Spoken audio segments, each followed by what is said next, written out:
ikaw ang senador, sir, ako ang senador, magpapakamatay ako para hindi ka magalaw dito sa institusyon na ito. Magpapakamatay ako para sa iyo. Ito, lubuan. Krispigan kami doon, di ba ba? Saktan. Matapos magtago ng mahigit kalahating taon, ganito ang dramatikong paglutang ni Senator Bato de la Rosa sa Senado para sa Senate takeover ni Senator Alan Peter Cayetano nitong May 11 ng taon. Nakipaghabulan ng senador sa mga ahente ng National Bureau of Investigation sa una nitong pagtatangkang isilbi ang arrest warrant mula sa International Criminal Court. Nalaman niya na isi-serve sa kanya, sinasabi na NBI, ganyan. Tinakil na niya. Tinulak niya na yung dalawang agent. Hindi totoo yung sinabi niya doon sa floor na tinakil siya, nag-wrestling sila. Walang ganon. At kaya siya nasugatan, not is because inflicted ng mga agents, but nadapa siya eh. Bigo ang mga NBI agent na mapa sa kamay si Bato na isinailalim sa protective custody ni Cayetano hanggang noong May 13 nagkaputukan sa pagitan ng Sergeant at Arms ng Senado at mga ahente ng Bureau na nagbabantay sa karugtong nitong GSIS compound doon. May baba, dito! Dito sa baba! Dito sa baba, kami baba! O sa ang pumutok sa amin si Aplas. I watched with horror that this is the Senate, that the Senate has become this. Paano nangyari? Narating pa tayo sa putukan, tapos fake pala yung putukan. Madaling araw noong May 14, tumakas si De La Rosa sa tulong di umano ni Senator Robin Padilla na kinasuhan na ng pulisya ng obstruction of justice. Para kay NBI Director Attorney Melvin Matibag, sinadya ang putukan sa Senado at posibleng tinangka umano ni Bato na gawing escape route ang GSIS building. Tama na rin si Senator Bato pag-surrender. Lagi naman may dito pumapasok sa amin everyday. Hindi valid. Pag sabi namin bago, yung mga dating lead namin, the bad lead na namin, napunta ako, chinek na negative pa rin. But always, there's always a report every day. Sa ilalim ng liderato ni NBI Director Jaime Santiago, inimbestigahan at inirekomenda ng Bureau na kasuhan ng 3 bilang ng grave threat at 1 bilang ng inciting to sedition si Vice President Sara Duterte dahil sa umano'y pagbabanta sa buhay ni na Pangulong Bongbong Marcos Jr., First Lady Liza Araneta Marcos at dating House Speaker Martin Romualdez. Kabilang ito sa grounds of impeachment sa pangalawang Pangulo kung saan si NBI agent John Mark Calilong ang unang testigo na iniharap ng House Prosecution. Hiniling din ng prosekusyong paharapin sa paglilitis si Matibag habang nakahanda naman si dating Director Santiago na tumistigo kung ipatatawag. One of the pieces of evidence that we gathered during our investigation is the video of the November 23, 2024 online press conference held by the Office of the Vice President, which was posted on the Facebook page of Harry Roque, sir. Bukod sa puganting si De La Rosa, marami pang malalaking tao ang tinutugay-gayan at sinusubukang makwelyuhan ng NBI. Kabilang na si resigned Congressman Zaldico na isinasangkot sa flood control scandal. Mismo ang Pangulo ang nag-anunsyo na huli na si Ko sa Prague noong April 16 pero walang inabutan. Ang mismong Justice Secretary Frederick Bida nang lumipad pa Czech Republic para sana sa repatriation. November 23 pa ng nakalipas na taon, humiling ng red notice sa Interpol ang NBI pero nakabinbin pa rin ang aplikasyon hanggang ngayon. November 21, 2025 lumabas naman yung opisyal na arrest warrant ng dating mambabatas. Maraming nagsasabi na ang Pangulo daw mismo ay nagbigay ng fake news. Unang-una, kung mapapansin niyo po, April 16, unang nag-post ang Pangulo ng kanyang mensahe. Nahuli na si Zaldico. Pag sinabi nating nahuli na si Zaldico, it doesn't necessarily mean that it is an arrest. Ang nahuli na salita ay very general. So kapag nahuli, pwede nating sabihin na napahinto, na stop, na prevent sa pagkilos. Bukod kay Zaldico na Hulyo 2025 pa lumabas ng Pilipinas, pahirapan din ang hanapan sa business tycoon na si Atong Ang, ang itinuturo naman na mastermind sa missing sa Bungeros. Deklarado si Ang bilang number 1 most wanted person at inilunsad ang malawakang manhunt operation nitong Enero 15 ng taon.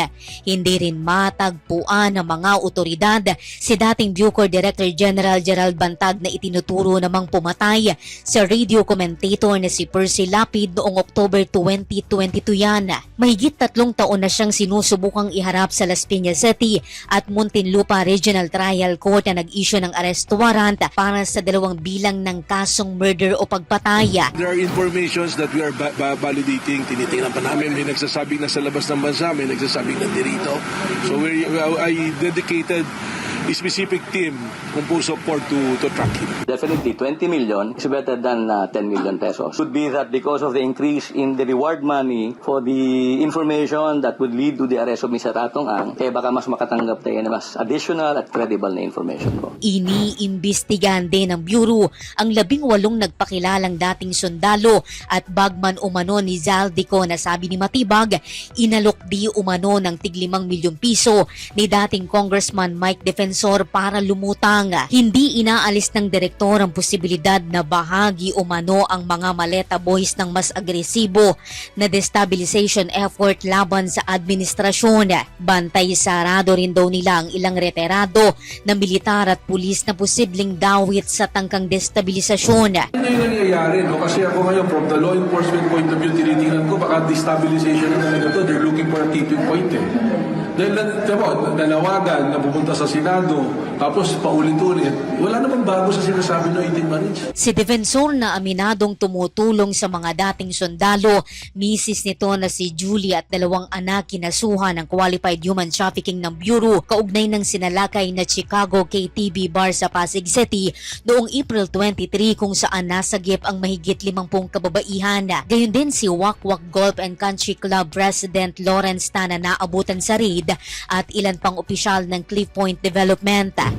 So ngayon, ginagawa na naman nila yan para i-discredit yung mga Marines na parang binayaran sila para magsalita. Pero kitang-kita nyo naman, yung mga sinabi nila, natural na natural. Sana yung resources ng NBI gamitin para talagang imbestigahan yung nakawan sa ating bansa. Yung ganitong ginagawa nila na parang every time na may magsasalita, para bang nangyari? Kalaban. At pagkatapos sisiraan nila, at ngayon na naman magsasampi na sila, ikalukuhan yan, Atty. Matibag, para na lang sa bansa. Itinanggi ng liderato ni Matibag na ginagamit lamang ang kagawaran para targetin ang mga kalaban ng gobyerno. Kasunod na rin ang inihabla nitong cyber libel at unlawful publication laban kay dating broadcaster Jay Sonsa at vlogger na si Eric Celis kaugnay ng di umano pagpapakalat ng mga peking medical record ng Pangulong Bongbong Marcos. Kabilang pa sa malalaking operasyon ng Bureau ang pag-aresto kay Peanut Gallery Media Network founder at CEO Franco Mabanta at 4 na iba pa kaugnay ng umano'y 350 milyong piso na extortion kay dating Speaker Romualdez. We want to exercise caution and the NBI would like to follow the rules. Na sobra na, bigyan natin sila naman sobra pa dun sa requirement ng due process para wag sabihin ng politika. Kasi nakakasawa na yung maririnig mo, politika. Dito lamang Hulyo 10 bumuo ng task force ang NBI na tututok sa pagkamatay ng Ateneo Cagers na sina Rene Batarbonia at Divine Adili. Mahigit 20 individual ang ipinasabina ng Homicide Division, kabilang si resigned Ateneo coach Tab Baldwin. Kabilang din ang Bureau sa mga tumrabaho upang makulong ang kontrobersyal na si former Bamban Mayor Alice Guo. Mahigit 70 criminal complaint ang inihabla sa kanya ng NBI dahil umano sa violation sa anti-dummy law at falsification. 18 kaso na laban sa mga sabit sa flood control corruption ang inihain ng NBI sa DOJ hanggang noong Abril. 3 sa mga ito ang inakyat na sa Sandigan Bayan at 3 rin sa Quezon City Regional Trial Court. Kabilang sa malalaking pangalang kinasuhan ng Bureau sina Senator Jinggoy Estrada, dating Senator Bong Revilla Jr., dating Public Works Secretary Manny Bonoan at former Congressman Zaldico ng Ako Bicol. Inirekomenda rin ng Bureau na kasuhan sina dating DPWH Undersecretary Roberto Bernardo, Bulacan 1st District Engineer Henry Alcantara, former DPWH NCR Regional Director Gerald Opulencia at Sims Contractor Sally Santos pero napasama pa sa Witness Protection Program. Hindi maikakaila na mahaba na ang listahan ng mga operasyon, mga pagsalakay at reklamong naisampa ng kagawaran. Pero ano nga ba ang hinihintay ng ating mga kababayan?